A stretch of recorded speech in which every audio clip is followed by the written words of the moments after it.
So on Super Bowl Sunday, Netflix did a very cagey thing. They announced that they were going to be releasing a brand new Cloverfield movie. It is called the Cloverfield Paradox, and then they released it on Super Bowl Sunday evening. And so they got millions of people around the world to watch this movie.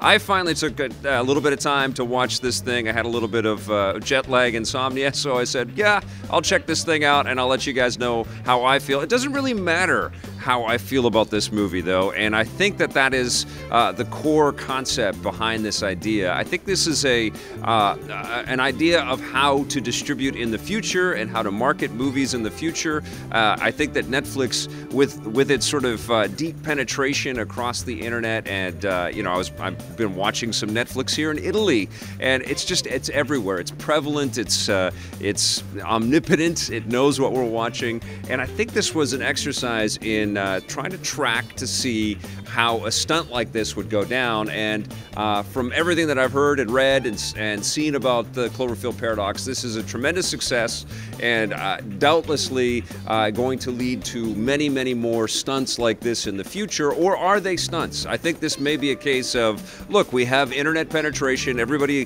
can instantly share the discussion around this stuff and link to, clicking on this video and watching it right away. And let's see how this does. And honestly, the amount of money that they spent to get the word out is probably a paltry little sum compared to some of the marketing budgets on other films out there. And I can guarantee you that more people watch the Cloverfield Paradox on Netflix than they ever would have in the theater. Oh, shit.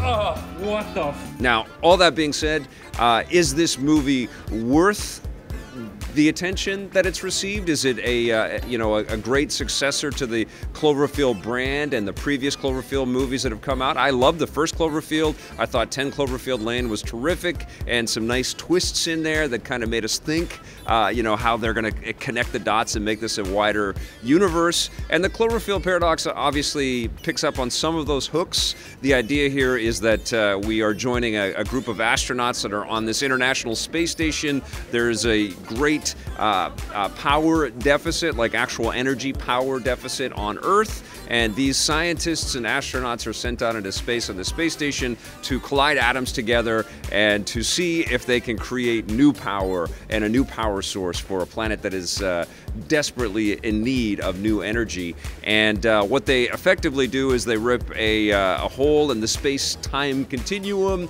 and they make everything kind of wacky and crazy, and they kind of answer some of the questions around how these Cloverfield monsters came into being.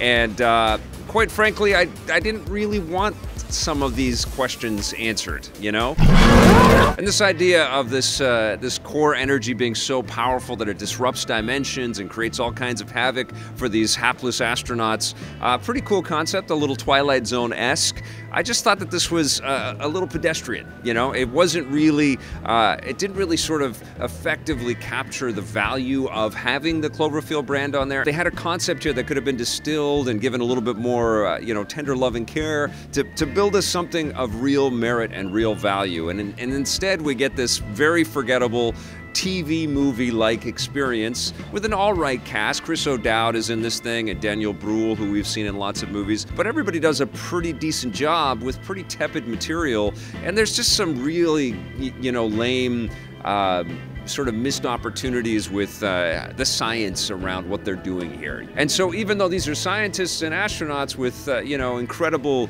aptitude and ferociously intelligent minds, we don't really dive deep into any of this. It barely kind of registers a heartbeat. There's not a lot of emotion in this thing. And characters die, of course, because it's kind of a horror movie, but you're like, I don't care. I don't really know you. Goodbye.